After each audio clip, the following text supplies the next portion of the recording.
So the bridge was being built to the island of Lanka so that Ram's army could cross over and bring back Ram's wife Sita, who was being held captive there. This was no ordinary army. Vultures had scouted the entire area and found out where the island of Lanka was. Bears were serving as architects for the bridge, and monkeys were doing all the heavy lifting. They were implementing the construction, they were picking up boulders and they were throwing them in water. Work was very hectic. Right then appears a small squirrel with a tiny pebble in its hands. It wants to contribute to building the bridge. When the monkeys saw this, obviously they laughed. One even flicked the squirrel aside because it considered the squirrel a nuisance. But Ram was overwhelmed with gratitude. You see, in building the bridge, the squirrel's contribution was negligible when it comes to that tiny pebble. But when it came to the squirrel, this was its 100%. And that too for a cause that it had not been invited for, that it was not obligated to. Which is why Lord Ram was so overwhelmed by emotion and gratitude that he stroked the back of the squirrel with his fingers. And that's why to this day we see three stripes on the backs of squirrels that remind us of Lord Ram's gratitude towards that species.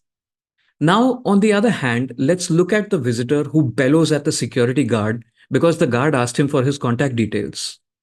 Or the woman who spends ample money at malls but haggles with vegetable vendors for 2 or 3 rupees. Or the patron who shouts at the waiter because the soup is not as hot as he wanted it to be. Do you think these people will behave the same way with their seniors or their peers? Hell no. Then why is it that they treat people whom they don't consider as equals so poorly? The answer lies in ahamkar or ego. The thing about ego is that it doesn't just make us nasty people, it also limits our perspective of the world. We're only looking at the world from the frame of what we know rather than looking at what's actually outside there. That's like being a flat earther. What sense does that make? Each of us is doing a duty that has been allotted to us according to our birth, our position in society, and our potential at that moment. But that does not decide what we're capable of. How committed we are to the task that we're doing, that's what decides it. As Swami Vivekananda said, a shoemaker who can turn out a strong, nice pair of shoes in the shortest possible time is a better man according to his profession and his work than a professor who talks nonsense every day of his life.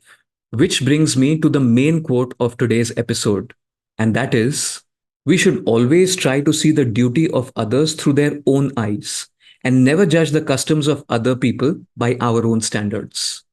End quote. The next time you catch yourself feeling like you're better than someone, remind yourself that it's ahamkar at work. Make a conscious choice to put yourself in the other person's shoes and try to understand why they're doing what they're doing. Treat people with love and respect. Build empathy and humility in yourself before life decides to teach you these lessons the hard way.